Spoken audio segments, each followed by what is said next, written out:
of course, men must get the same privileges at one level. And at the other, paternity leave and all of this is now very much part of the system. So it recognizes that men must also get time off to be with their young arrivals at home. And it is this sensitivity that's important.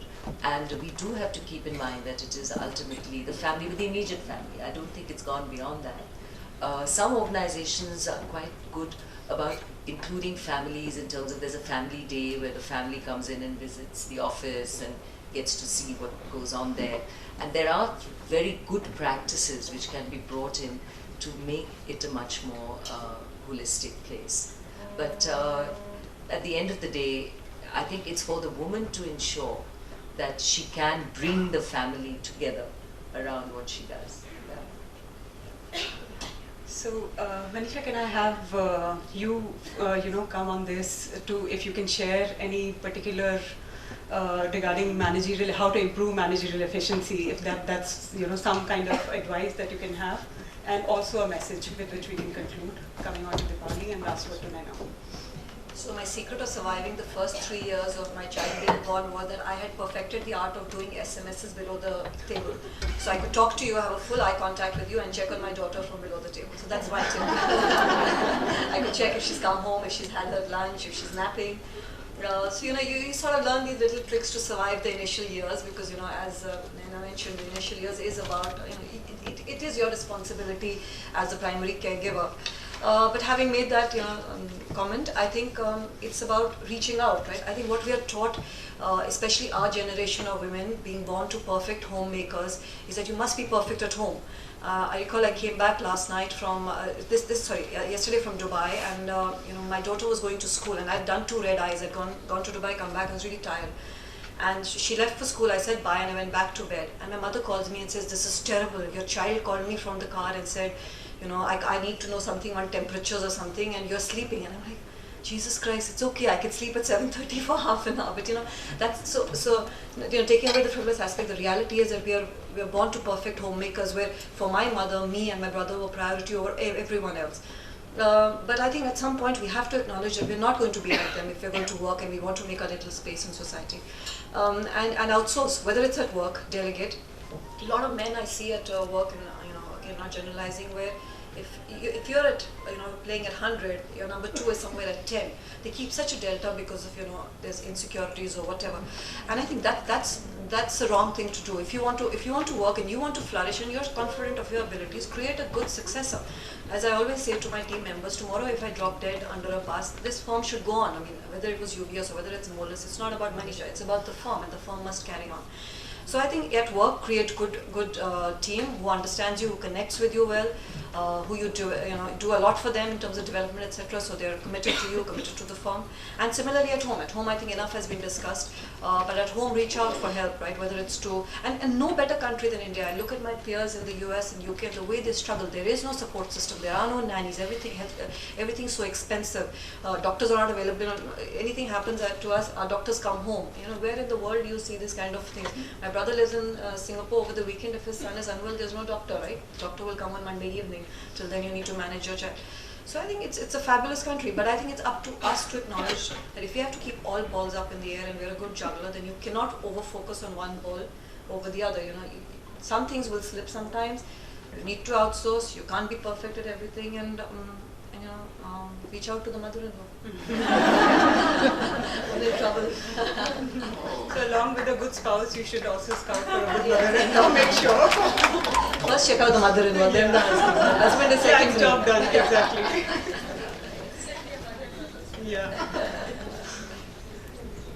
Yeah, so same thing from you, Dipali, that if a trick you can share for managerial efficiency and your message.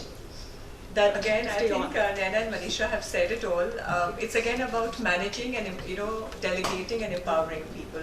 Whether it's at home as well, even if your team, at home, your servants, your good staff that you have there, it is very important to do that.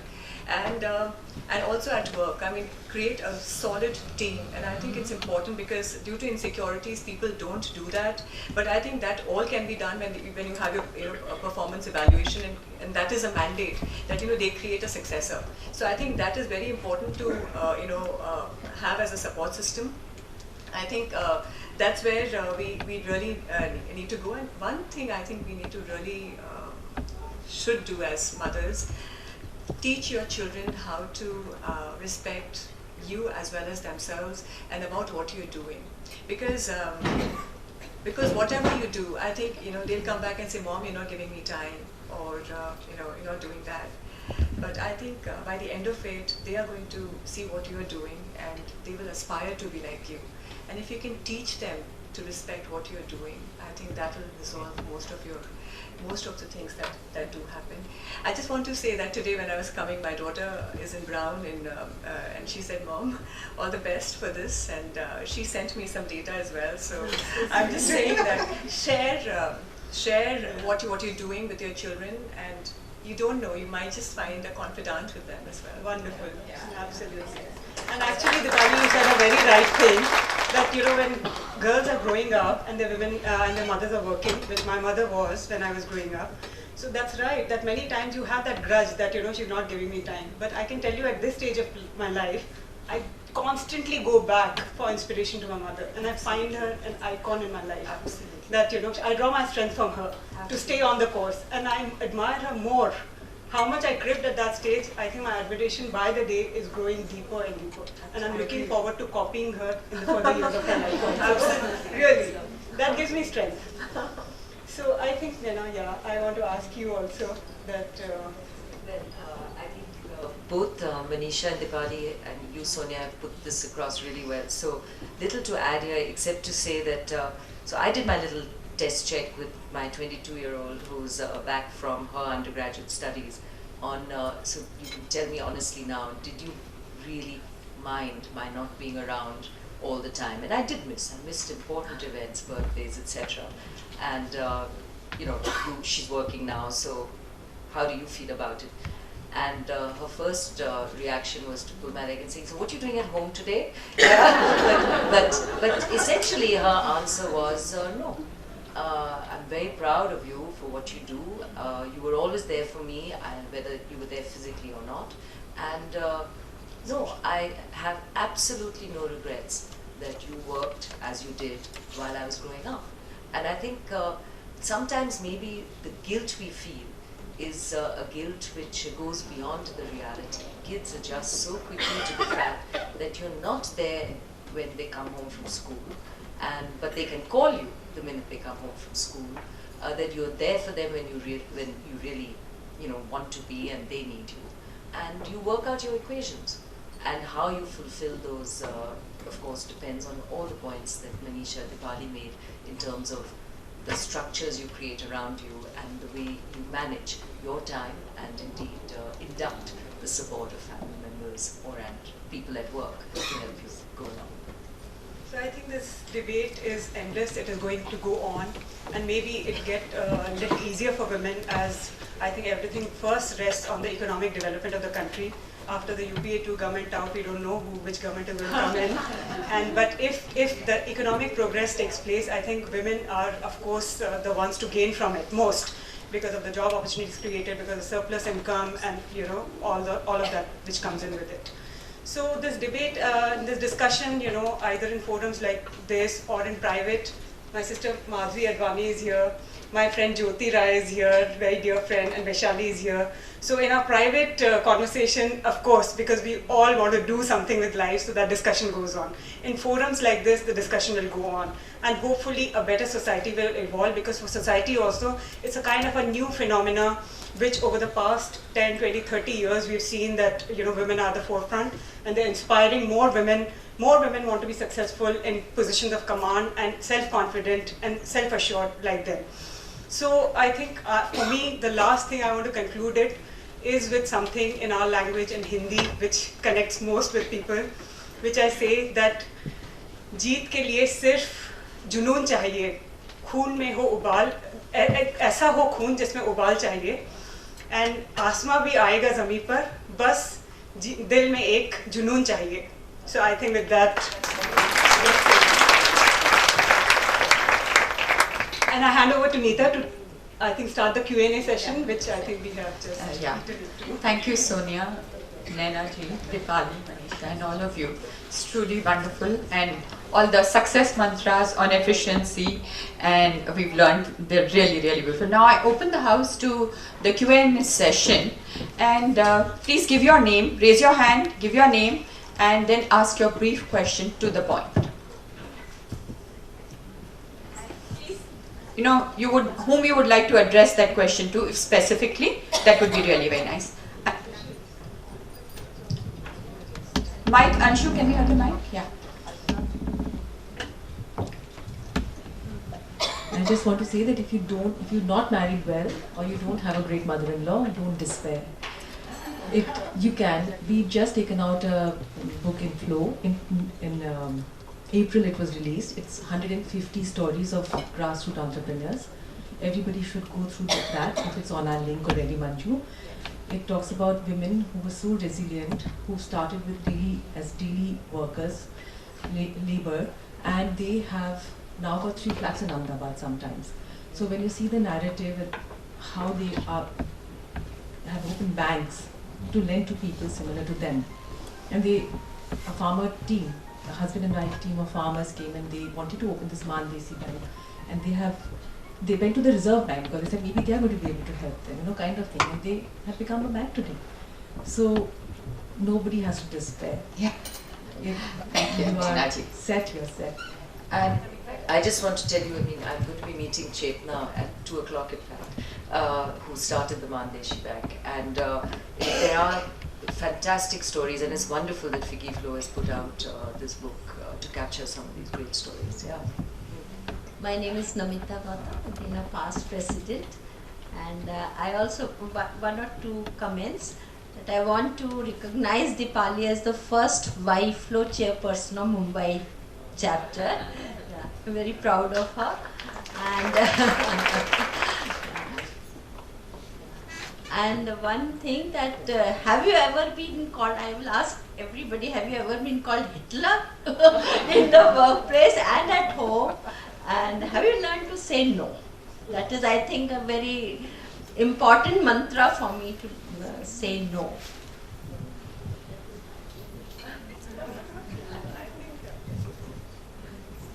So I practice my saying no on my husband. That's when it comes easiest. But yeah, I've learned the hard way, right? I've learned at the expense of my health, at the expense of stress levels going up to a level where it became unsustainable. To say no, to take out some time for myself, which I have started doing the last couple of years. I go out, I do an exercise, or I go watch Shah Rukh Khan movies, which I'm always happy to watch. So a bit of all of that brings some balance in your life. So yes, I have learned the hard way to say no.